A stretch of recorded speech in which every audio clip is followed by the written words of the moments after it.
Conference में उन्होंने कह दिया है कि ये बयानिया ही झूठा है और ऐसा कुछ नहीं हुआ, कोई साजिश नहीं। फिर भी आप आई हैं लोग आज, आप क्या उस इदारे को झूठा समझती हैं जो पाकिस्तान का सबसे मजबूत तरीन इदारा है? मेरा नहीं ख्याल अदारा झूठा है, शायद दो लोग झूठे हो सकते हैं, अदारा नहीं झूठा। दोनों लोग तो इदारे को रिप्रेजेंट कर रहे हैं ना। वक्ती तौर की रिप्रेजेंटेशन लग रही है मुझे। मैं अपने इन बच्चों के लिए आई हूँ। मैं कल क्या अपने बच्चों को ऐसी फौज में भेज सकती हूँ जहाँ पे कल को वो अजीब फैसले करते हो? क्या मैं अपने बच्चों को ऐसे मुल्क में चाहती हूँ कि वो बड़ा हो, या मैं भी सोचूं कि यार बड़े और उनको बाहर भेजूं? नहीं चाहती है। ये हमें चेंज करना है। अगर आज हम हिम्मत करेंगे तो कल इनके लिए कुछ होगा। हमने तो अगला 10 साल रगड़ा खाना है, हमें पता है। आपने भी खाना है, इन्होंने भी खाना है, सबने खाना। इनके लिए शायद हम कुछ कर सकते जो मुल्क के लिए बेहतर हो। मैं खाली इमरान खान के लिए नहीं आई, मैं अरशद शरीफ के लिए आई, मैं इस मुल्क के लिए आई। आए हम सब अपने हक के लिए बोले, जो चीज़ ठीक है वो हो फैसला।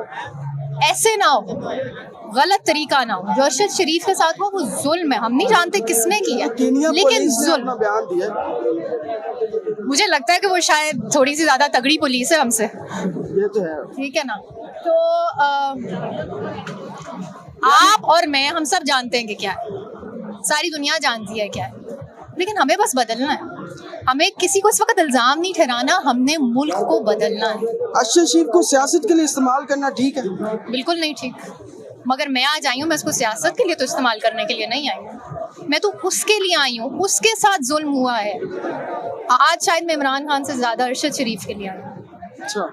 क्योंकि जो वो जुल्म हुआ है, वो चीज़ आपके कल को इतना लायक शख्स, हमारे मुल्क का इतना लायक शख्स, वो इतना पढ़ा लिखा शख्स, सच के लिए बोलने वाला शख्स, अगर उसके साथ ये सलूक होगा तो कल को हमारे बच्चों के साथ क्या होगा?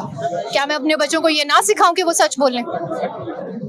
तो इस वक्त ये शायद ये पॉलिटिक्स के लिए नहीं है, ये इन बच्चों के लिए है, ये अरशद शरीफ के लिए है। उसके बच्चे आज घर में कैसे महसूस कर रहे होंगे, क्या कोई सोच सकता है? हम में से हल्का सा महसूस भी नहीं हम कर सकते। तो जो वो जुल्म हुआ है उसके लिए हमें लड़ना है। नहीं निकलेंगे तो कौन लड़ेगा? आप लोग अकेले भी कुछ नहीं कर सकते। जो अकेला खड़ा हो रहा था उसके साथ क्या हुआ? हम लोग आपके लिए भी निकल रहे हैं। सब लोग हम सोचें इस मुल्क के लिए, आपके लिए सोचें, अपने लिए सोचें, अगली आने वाली नस्लों के लिए सोचें।